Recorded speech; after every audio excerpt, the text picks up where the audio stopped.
Hi guys! In this section we're going to be practicing graphing rational functions. And to be able to do that we have to be very comfortable with finding out each of their properties that we discussed in the previous section. So I'll be going through steps 1 through 8 on this worksheet that I created. They're very close to the steps that are in the book and in your notes, but with maybe a little bit more words or maybe slightly reordered so that you could think about it in a way that makes sense.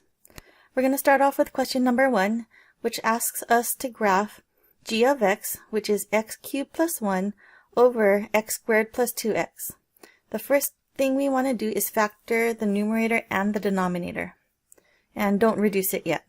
So I'm going to write it as g of x is x plus 1 times x squared minus x plus 1.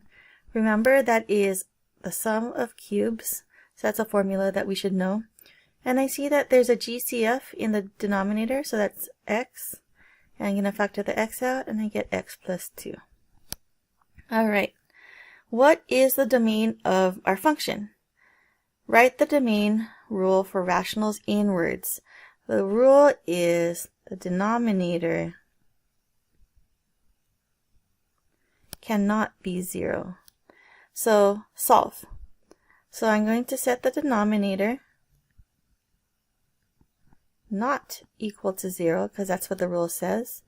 So that gives me x is not equal to 0 and x plus 2 is not equal to 0.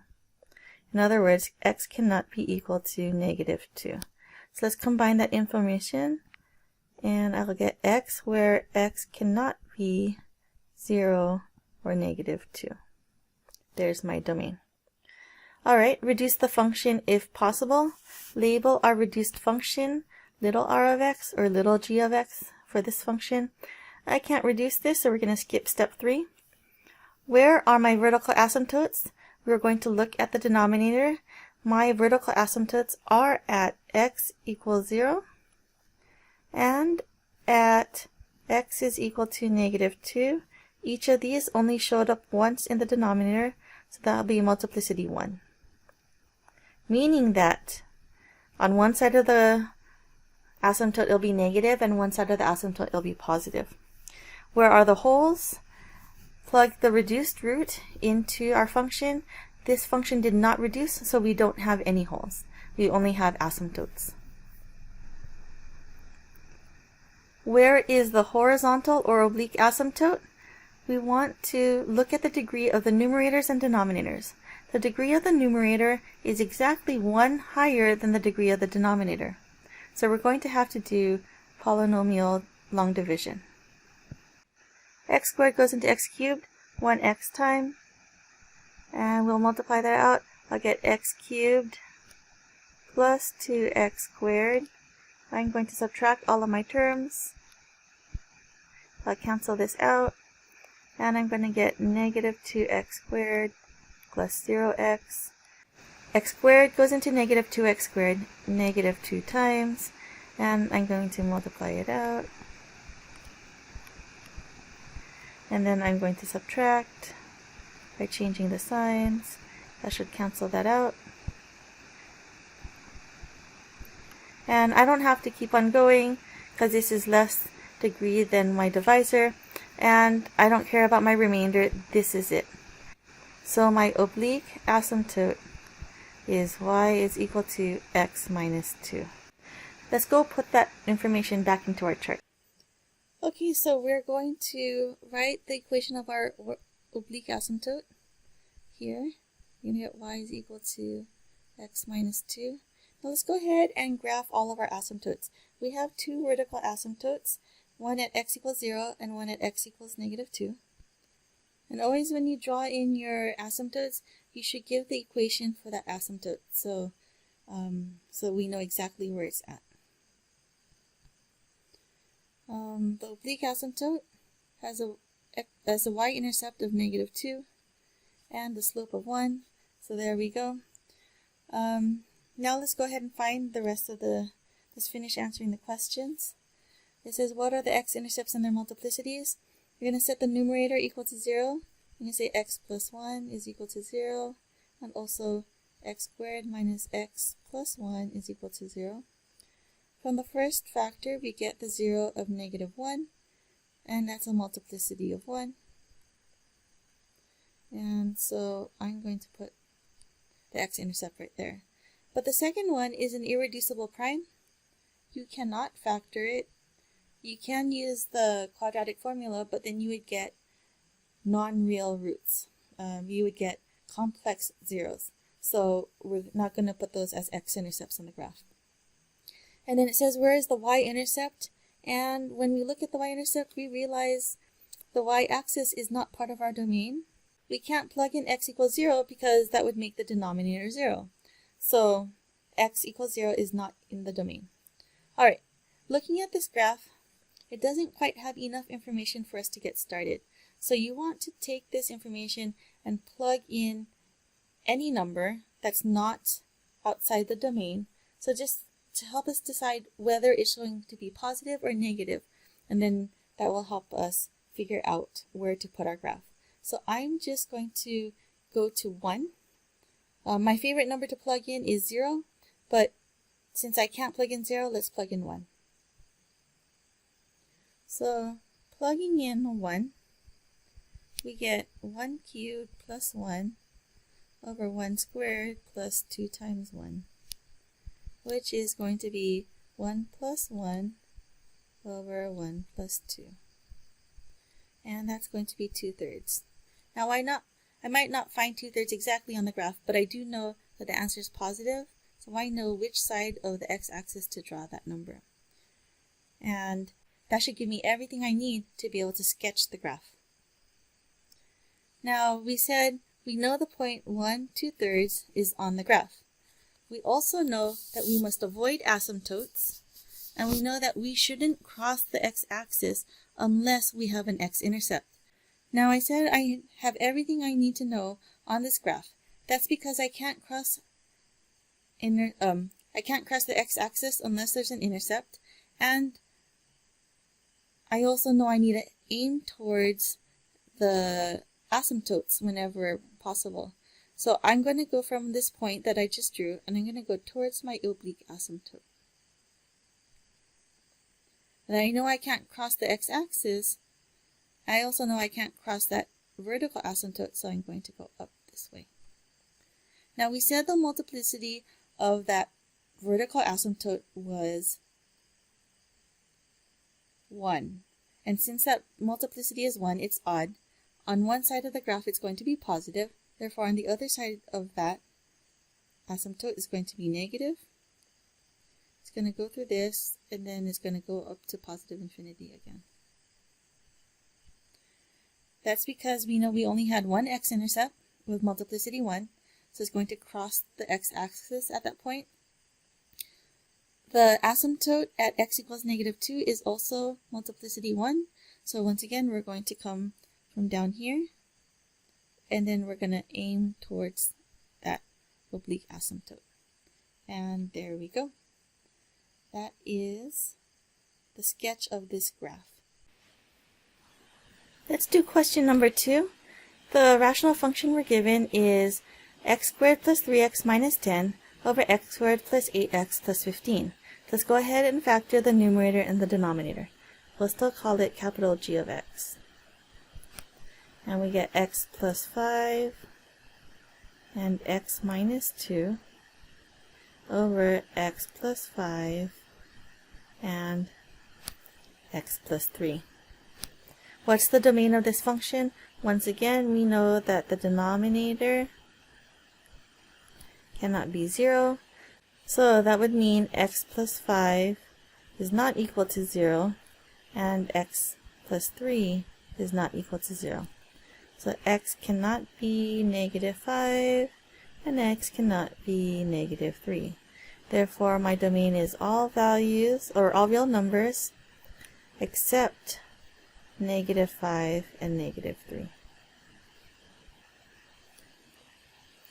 Reduce the function if possible. Why? It is possible, so I'm going to label it little g of x, and that's going to be x minus 2 over x plus 3, reducing the x plus 5s. Where are my vertical asymptotes? I'm going to refer to this reduced function. So my vertical asymptote is at x plus 3 is equal to 0, or x is equal to -3. Let's go ahead and draw that into my graph right now. At x is equal to -3. I only have one vertical asymptote right now. Where are the holes?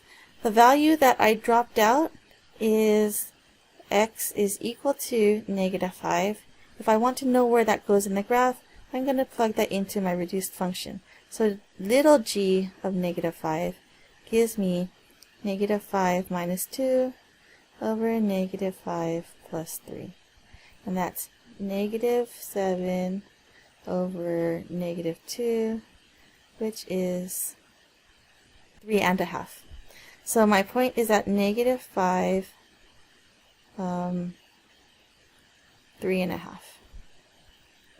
So we're going to go to -5, 1, 2, 3.5, and we're not going to put a dot there. We're going to put an open circle because I have a hole in the graph at that spot. Alright, where's the horizontal or oblique asymptote? Looking at the degree of this function, the degree of the numerator is 2, the degree of the denominator is 2, those match up. So we just take their coefficients, and that's 1 over 1. So my horizontal asymptote is at y is equal to 1. So I'm going to draw a horizontal line at y is equal to 1. What is the x-intercept? Looking at my reduced function, I have x minus 2 in my numerator. So I'm going to set that numerator equal to 0. And my x-intercept is at 2. And then what is the y-intercept? Plugging in 0 into either function, I find it easier to plug it into this reduced function. So g of 0 is going to be -2 over 3. So we know that's negative, and right here.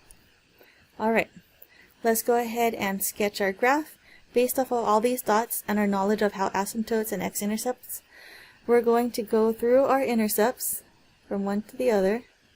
We're going to go towards the horizontal asymptote, and then down to -infinity over here. I didn't want to go up to +infinity because that would cross the x-axis again, and I'm not able to do it. I do know that this vertical asymptote at x equals -3 is multiplicity 1. So since it's negative on this side that I just drew, on the other side I'm going to start at +infinity. I'm going to come down through that hole and then go back towards the horizontal asymptote. And there is our sketch of g of x.